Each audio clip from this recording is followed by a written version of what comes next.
Item ಯಾವುದೇ ಇರಲಿ try ಮಾಡಿ ಆಚಿ ಚಿಕನ್ ಮಸಾಲಾ. ರಾಜ್ಯ ರಾಜಕೀಯದಲ್ಲಿ ಬಿಡದಿ ಟೌನ್ಶಿಪ್ ನಡುವೆ ಇದೀಗ ಮತ್ತೊಂದು ಪೊಲಿಟಿಕಲ್ ವಾರ್ ಶುರುವಾಗ್ತಿದೆ. ಕಾಂಗ್ರೆಸ್ ಬಿಜೆಪಿ ನಡುವೆ ಎರಡನೇ ಏರ್ಪೋರ್ಟ್ ಕದನ ಆರಂಭವಾಗಿದ್ದು, ಕನಕಪುರದಲ್ಲಿ ವಿಮಾನ ನಿಲ್ದಾಣ ನಿರ್ಮಾಣಕ್ಕೆ ವಿರೋಧ ವ್ಯಕ್ತವಾಗ್ತಿದೆ. ಹಾಗಿದ್ರೆ ಏರ್ಪೋರ್ಟ್ ವಿಚಾರದಲ್ಲಿ ವಿರೋಧ ಮಾಡ್ತಿರೋದ್ಯಾಕೆ? ಬನ್ನಿ ನೋಡೋಣ.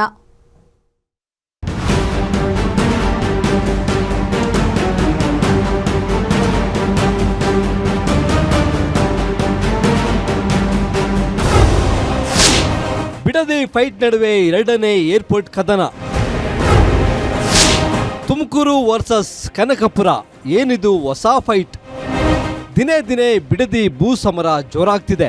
ಇದರ ನಡುವೆ ಇದೀಗ ಕಾಂಗ್ರೆಸ್ ಬಿಜೆಪಿ ನಡುವೆ ಎರಡನೇ ಏರ್ಪೋರ್ಟ್ ಕದನ ಸದ್ದಿಲ್ಲದೆ ಆರಂಭವಾಗಿದೆ.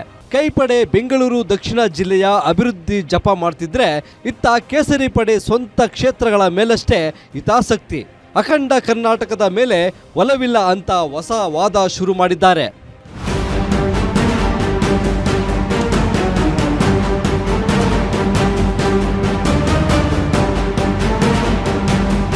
BY ವಿಜಯೇಂದ್ರ ಕನಕಪುರ ಭಾಗದಲ್ಲಿ ಎರಡನೇ ಏರ್ಪೋರ್ಟ್ ಮಾಡಲು ಹೊರಟಿರುವುದು ಕೇವಲ ರಿಯಲ್ ಎಸ್ಟೇಟ್ ಹಿತಾಸಕ್ತಿಗಾಗಿ. ನಮ್ಮ ಒತ್ತಾಯ ಇಷ್ಟೇ, ತುಮಕೂರು ಭಾಗದಲ್ಲಿ ಏರ್ಪೋರ್ಟ್ ಮಾಡಿ, ಇದರಿಂದ ಇಡೀ ರಾಜ್ಯಕ್ಕೆ ಅನುಕೂಲವಾಗುತ್ತದೆ. ಕೇವಲ ವೈಯಕ್ತಿಕ ಲಾಭಕ್ಕಾಗಿ ಸರ್ಕಾರದ ಯೋಜನೆಗಳನ್ನು ಬಳಸಿಕೊಳ್ಳಬಾರದು. ಈ ಬಗ್ಗೆ ಈಗಾಗಲೇ ನಾನು CM ಮತ್ತು DCMಗೆ ಪತ್ರ ಬರೆದಿದ್ದೇನೆ ಎಂದಿದ್ದಾರೆ. ಎರಡನೇ ಏರ್ಪೋರ್ಟ್ ಅಂತಾರಾಷ್ಟ್ರೀಯ ವಿಮಾನ ನಿಲ್ದಾಣ ಯಾವುದೋ ಬೆಂಗಳೂರು ಅಥವಾ ಬೆಂಗಳೂರು ಗ್ರಾಮಾಂತರ ಕನಕಪುರದ ತುದಿಲಿ ತೆಗೆದುಕೊಂಡು ಹೋಗಿ ಮಾಡೋದಕ್ಕಿಂತ ತುಮಕೂರು ಅಕ್ಕಪಕ್ಕದಲ್ಲಿ ಮಾಡಿದರೆ ಮಧ್ಯ ಕರ್ನಾಟಕಕ್ಕೂ ಕೂಡ ಅನುಕೂಲ ಆಗ್ತದೆ, ಉತ್ತರ ಕರ್ನಾಟಕಕ್ಕೂ ಕೂಡ ಅನುಕೂಲ ಆಗ್ತದೆ. ಇದ್ರ ಪರಿಣಾಮ ಏನು ಬೆಂಗಳೂರು ಅಭಿವೃದ್ಧಿ ಆದರೆ ಇಡೀ ರಾಜ್ಯದ ಅಭಿವೃದ್ಧಿ ಅನ್ನೋ ಭ್ರಮೆನಲ್ಲಿ ಇವತ್ತೇನು ಕಾಂಗ್ರೆಸ್ ಸರ್ಕಾರ ಇದೆ.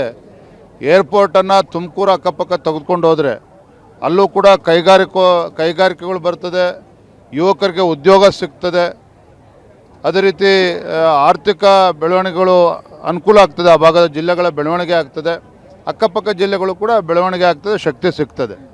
ಹಾಗಾಗಿ ಆ ನಿಟ್ಟಿನಲ್ಲಿ ಮತ್ತು ಬಹಳ ಮುಖ್ಯವಾಗಿ ಬೆಂಗಳೂರು ಮಹಾನಗರದ ಮೇಲೆ ಒತ್ತಡವೂ ಕೂಡ ಕಡಿಮೆ ಆಗ್ತದೆ. ಹಾಗಾದರೆ ಕನಕಪುರದಲ್ಲಿ ಎರಡನೇ ಏರ್ಪೋರ್ಟ್ ಬೇಡ ಅಂತ ಬಿಜೆಪಿ ಹೇಳ್ತಿರೋದು ಯಾಕೆ? ತುಮಕೂರಿನಲ್ಲಿ ವಿಮಾನ ನಿಲ್ದಾಣ ಆದರೆ ಏನೆಲ್ಲ ಲಾಭ ಅನ್ನೋದನ್ನ ನೋಡೋದಾದ್ರೆ, ಏನಿದು ಎರಡನೇ ಏರ್ಪೋರ್ಟ್ ಜಟಾಪಟಿ? ಕನಕಪುರದಲ್ಲಿ ಎರಡನೇ ಏರ್ಪೋರ್ಟ್ ನಿರ್ಮಾಣಕ್ಕೆ ಬಿಜೆಪಿ ವಿರೋಧ. ರಿಯಲ್ ಎಸ್ಟೇಟ್ ದಂಧೆಗಾಗಿ ಕನಕಪುರ ಆಯ್ಕೆ ಮಾಡಿಕೊಂಡಿದ್ದಾರೆ. ರಾಮನಗರ ಭಾಗದಲ್ಲಿ ಭೂಮಿ ಬೆಲೆ ಗಗನಕ್ಕೇರಿಸಿ ಲಾಭ ಪಡೆಯುವ ಹುನ್ನಾರ. ತಮ್ಮ ಲಾಭಕ್ಕಾಗಿ ಆಡಳಿತ ಪಕ್ಷದ ನಾಯಕರಿಂದ ಸ್ವಂತ ಕ್ಷೇತ್ರಗಳ ಹಿತಾಸಕ್ತಿ. ಕನಕಪುರದಲ್ಲಿ ಏರ್ಪೋರ್ಟ್ ಆದರೆ ಕೇವಲ ಒಂದು ಭಾಗದ ಅಭಿವೃದ್ಧಿ, ತುಮಕೂರು ಅಥವಾ ಅದರ ಆಸುಪಾಸಿನ ಪ್ರದೇಶದಲ್ಲಿ ನಿರ್ಮಿಸಬೇಕು. ತುಮಕೂರು ಈಗಾಗಲೇ ಪ್ರಮುಖ ಕೈಗಾರಿಕಾ ಹಬ್ ಆಗಿ ಬೆಳೆಯುತ್ತಿದೆ. ಅಲ್ಲಿ ಏಷ್ಯಾದಲ್ಲಿ ಅತಿ ದೊಡ್ಡ ಹೆಲಿಕಾಪ್ಟರ್ ಉತ್ಪಾದನಾ ಘಟಕ HAL ಕೂಡ ಇದೆ. ತುಮಕೂರು ಭಾಗದಲ್ಲಿ ಸರ್ಕಾರಿ ಮತ್ತು ಕೈಗಾರಿಕಾ ಭೂಮಿ ಸುಲಭವಾಗಿ ಸಿಗುತ್ತದೆ. ಆದ್ದರಿಂದ ಭೂಸ್ವಾಧೀನ ಪ್ರಕ್ರಿಯೆ ವೇಗವಾಗಿ ನಡೆಯುತ್ತದೆ ಮತ್ತು ವೆಚ್ಚವೂ ಕಡಿಮೆ. ತುಮಕೂರಿನಲ್ಲಿ ಆದರೆ ಉತ್ತರ ಮತ್ತು ಮಧ್ಯ ಕರ್ನಾಟಕದ ಜಿಲ್ಲೆಗಳಿಗೆ ಅನುಕೂಲ.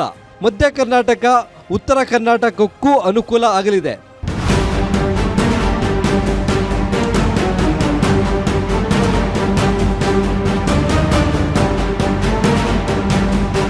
ಒಟ್ಟಿನಲ್ಲಿ ಒಂದೆಡೆ ಕೈ ನಾಯಕರು ಕನಕಪುರ ರಸ್ತೆಗೆ ಮಣೆ ಹಾಕುತ್ತಿದ್ದರೆ, ಮತ್ತೊಂದೆಡೆ ಬಿಜೆಪಿ ಮಾತ್ರ ತುಮಕೂರು ಭಾಗಕ್ಕೆ ಪಟ್ಟು ಹಿಡಿದಿದೆ. ಅಭಿವೃದ್ಧಿಯ ಹೆಸರಿನಲ್ಲಿ ಶುರುವಾಗಿರೋ ಈ ಮಹಾಕದನದಲ್ಲಿ ಕೊನೆಗೆ ಜಯ ಯಾರದಾಗುತ್ತೆ ಅನ್ನೋದನ್ನ ಕಾದು ನೋಡಬೇಕಿದೆ. ಕವನ Shivanna, political bureau, guarantee news, Bengaluru.